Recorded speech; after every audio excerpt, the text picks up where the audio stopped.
नमस्कार दोस्तों, आप सभी का स्वागत है हमारे YouTube चैनल मान्या लाल किताब रेमेडीज में। आज मैं आपके साथ बात करने जा रहा हूं कर्क राशि के बारे में। और आज का मुख्य टॉपिक होगा देव गुरु बृहस्पति का जो परिवर्तन होने वाला है, जो कि 1 मई 2024 से लेकर 14 मई 2025 यानी कि पूरा एक वर्ष तक ये जो परिवर्तन होगा दोस्तों, ये वृषभ राशि में होने जा रहा है। और इसका कर्क राशि के जातकों के ऊपर कैसा प्रभाव देखने को मिलेगा, आज ये वीडियो इसी के ऊपर हमने बनाई है। सो दोस्तों, इस वीडियो को आप स्किप मत करना, क्योंकि इसमें जो मैंने जानकारी दी है वो कहीं ना कहीं आपके लिए, आपके भविष्य के लिए बहुत ज़बरदस्त साबित होने वाली है। आप सभी जानते हैं कि कर्क राशि के जो जातक हैं उनके ऊपर शनि का डैया चल रहा है, जिसकी वजह से उन लोगों को काम नहीं मिल रहा, उनको आर्थिक समस्याओं का सामना करना पड़ रहा है, भाग्य उनका साथ नहीं दे रहा, क्योंकि शनि जो हैं वो आपके अष्टम भाव में बैठे हैं। लेकिन दोस्तों, गुरु का जो ये परिवर्तन होगा, ये कहीं ना कहीं आपके लिए कोई बड़ा लाभ लेके आने वाला है। क्योंकि दोस्तों, ये जो परिवर्तन है ये कर्क राशि के 11th हाउस, जिसको कि लाभ का भाव कहा जाता है, उस भाव में होगा।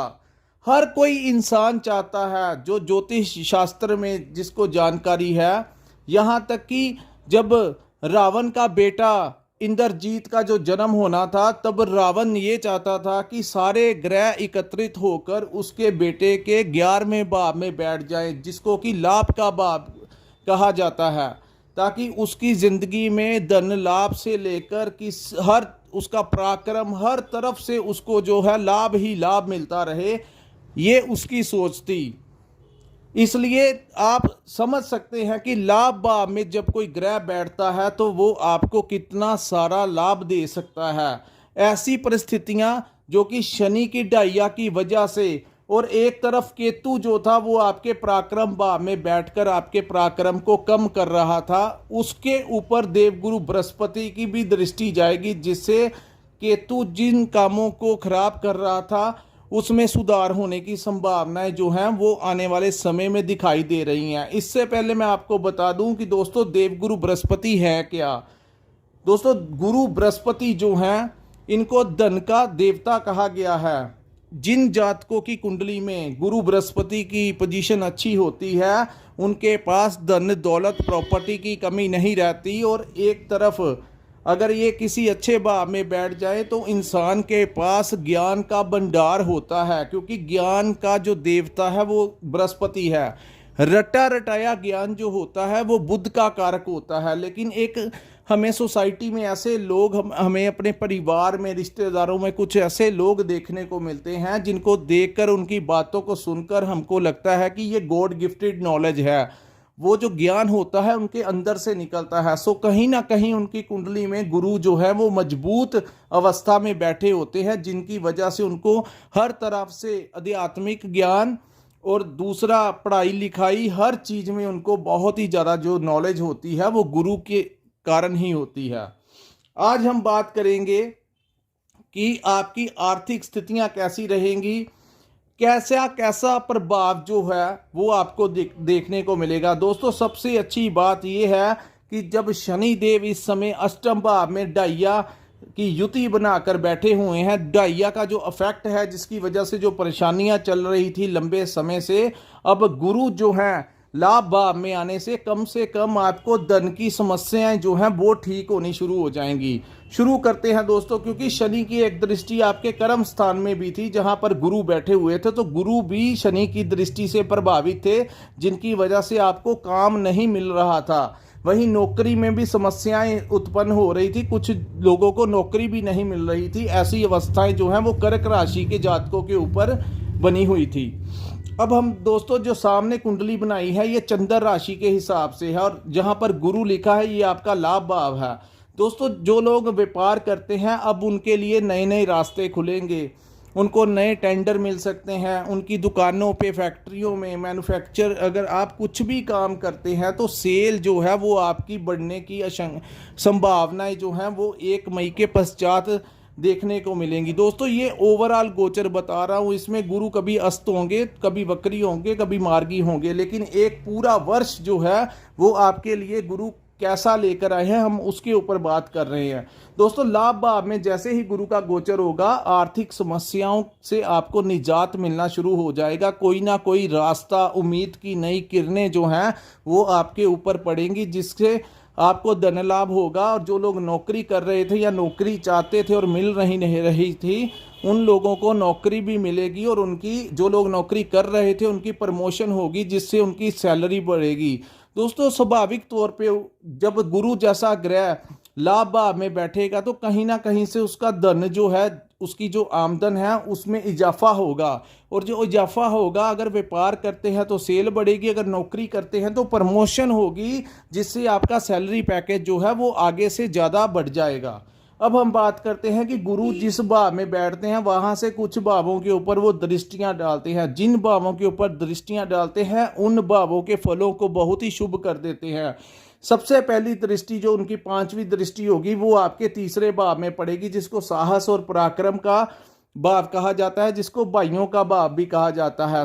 जिन कामों को करने का आपका दिल नहीं कर रहा था, आप अपने कामों को पेंडिंग डाल रहे थे, ऊर्जा ही नहीं आ रही थी बॉडी के अंदर की काम करने की, जो एक शक्ति होती है, कॉन्फिडेंस में जो लो हो रहा था आपका, क्योंकि हालात जो थे डाइया की वजह से खराब थे, उन कामों में आपको ऊर्जा आएगी और साहस और पराक्रम बढ़ेगा, जिससे आप अपने पेंडिंग काम भी कर पाएंगे। और आपको आने वाले समय में भाई बहनों का भी पूर्ण रूप से सहयोग मिलेगा। जो घरेलू जिन जातकों की अपने भाइयों के साथ नहीं भी बन रही थी, इस समय भाइयों के साथ बनेगी और भाइयों की तरफ से उनको कोई विशेष लाभ जो है वो देखने को मिलेगा। दोस्तों सबसे ज़्यादा जिस भाव को वो प्रभावित करेंगे वो है आपका 5म भाव। गुरु की सीधी दृष्टि आपके 5म भाव के ऊपर पड़ेगी। दोस्तों 5म भाव हमारी संतान को रिप्रेजेंट करता है। जो लोग संतान पाने के इच्छुक है, जिनकी शादी हो चुकी है, उनके घर में संतान, ईश्वर द्वारा आपको संतान मिलेगी ही मिलेगी। दूसरी बात, इस भाव को जो लोग अपनी संतान के करियर को लेकर परेशान थे, उनकी पढ़ाई को लेकर, उनकी हेल्थ को लेकर परेशान थे, कर्क राशि के जातकों को संतान की तरफ से हर तरफ से उनको खुशियां मिलेगी। अगर उनकी संतान बड़ी है तो उनको करियर को लेकर नई अपॉर्चुनिटीज मिलेगी। अगर उनकी हेल्थ में कोई दिक्कत आ रही थी तो वो हेल्थ की दिक्कतें दूर होगी।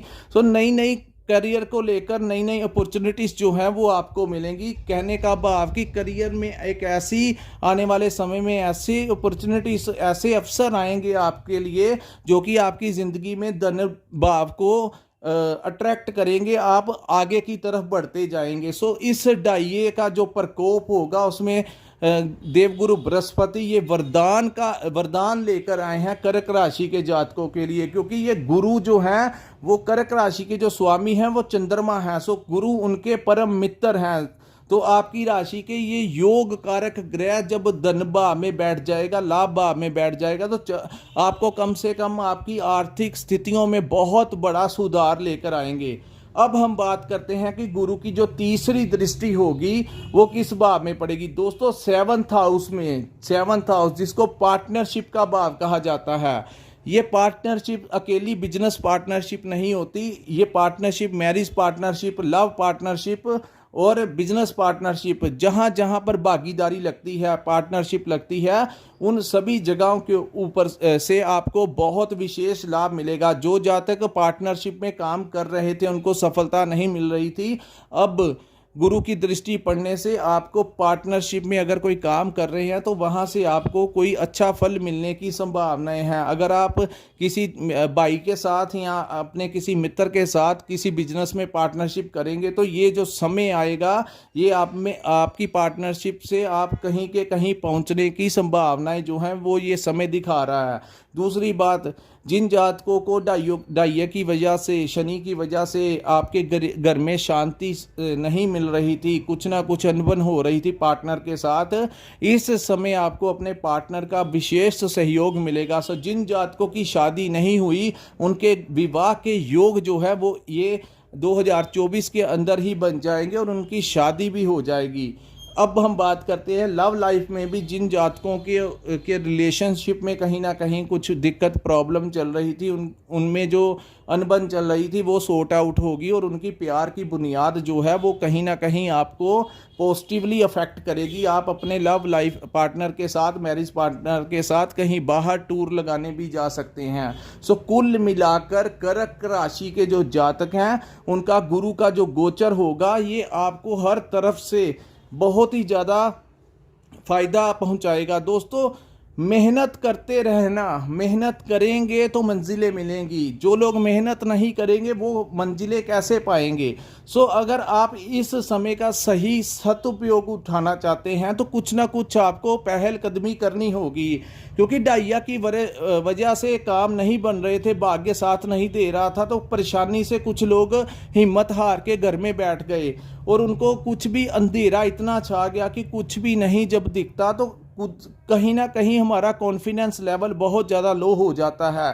सो ये वो समय होगा जब आपने थोड़ा सा प्रयास करना है। सो आपका ये जो प्रयास होगा आगे से आपको बेहतर परफॉर्मेंस आप कर पाएंगे और अब टाइम जो है वो आपके लिए योग कारक सिद्ध होगा, क्योंकि गुरु जैसे ग्रह का धनबा में, लाभबा में बैठना कहीं ना कहीं आपके लिए बहुत सारी अपॉर्चुनिटीज लेके आने वाला है। सो ये समय का सदुपयोग कीजिए। कहीं ना कहीं जो लोग अपने घरों में बैठ के हिम्मत हार गए थे उन लोगों के लिए ये विशेष वीडियो है। सो जिन जातकों के भाई बहन कर्क राशि के हैं, दोस्त जो कर्क राशि के हैं जो हिम्मत हार गए थे, उन लोगों को तक भी ये वीडियो पहुंचा दीजिए कि समय एक जैसा नहीं रहता, समय में परिवर्तन होकर ही रहता है और ये जो गुरु का परिवर्तन होगा वो आपके लिए कहीं ना कहीं वरदान से कम साबित नहीं होगा। उठिए, आगे बढ़िए। एक रोशनी, एक उम्मीद आपका इंतज़ार कर रही है, आपकी मंजिल आपका इंतज़ार कर रही है। तो आप अपनी मंजिलों के अगर पहुंचना चाहते हैं तो अपना घर छोड़िए, बाहर निकलिए और अपने काम पे जाइए। कहीं ना कहीं मंजिलें आपका इंतज़ार कर रही हैं। सो दोस्तों, ये था कर्क राशि के ऊपर गुरु के गोचर का कैसा प्रभाव होगा। अगर आपको हमारी ये वीडियो अच्छी लगी हो तो हमारे चैनल को लाइक और सब्सक्राइब करना मत भूलिए। अगर आपने अपनी कुंडली का पूर्ण विश्लेषण करवाना होगा तो ऊपर स्क्रीन के ऊपर हमारा नंबर शो हो रहा है, नीचे डिस्क्रिप्शन में भी हम अपना नंबर डालेंगे, वहां पर आप हमारे साथ संपर्क कर अपनी कुंडली का पूर्ण विश्लेषण करवा सकते हैं, क्योंकि उसमें हम देख लेंगे कि महादशा किसकी चल रही है, अंतरदशा किसकी चल रही है और अन्य ग्रह किस स्थितियों में बैठे हुए हैं। सो ये सारा कुछ जो होता है वो बर्थ चार्ट के अंदर ही होता है। सो ऐसे कर्क राशि के कई जातक आपको मिलेंगे, हर एक की अलग अलग सिचुएशंस होगी, क्योंकि जब जन्म हुआ था सबसे ज़्यादा देखने को होता है कि चंद्रमा किस भाव में बैठा हुआ है। चंद्रमा अगर उच्च का हो तो अन्य ग्रहों की तुलना आपको बहुत अच्छा रिजल्ट देता है। चंद्रमा अकेला ही राजयोग कारक बन जाता है, लेकिन अगर चंद्रमा कमज़ोर होता है तो जब डाइया आता है या अन्य ग्रहों की दशा महादशा कोई नीच की आती है तो सबसे ज़्यादा प्रभाव जो होता है वो उन लोगों के ऊपर चंद्रमा कमज़ोर होने की वजह से आता है, जो लोग फिर तनाव में चले जाते हैं और हिम्मत हार जाते हैं। सो ये सारा कुछ जो है वो आपकी जन्म कुंडली में ही होता है। सो दोस्तों, ये था वीडियो कर्क राशि का। यहीं पे हम अपनी वीडियो को विराम लगाते हैं। नमस्कार, जय माता दी।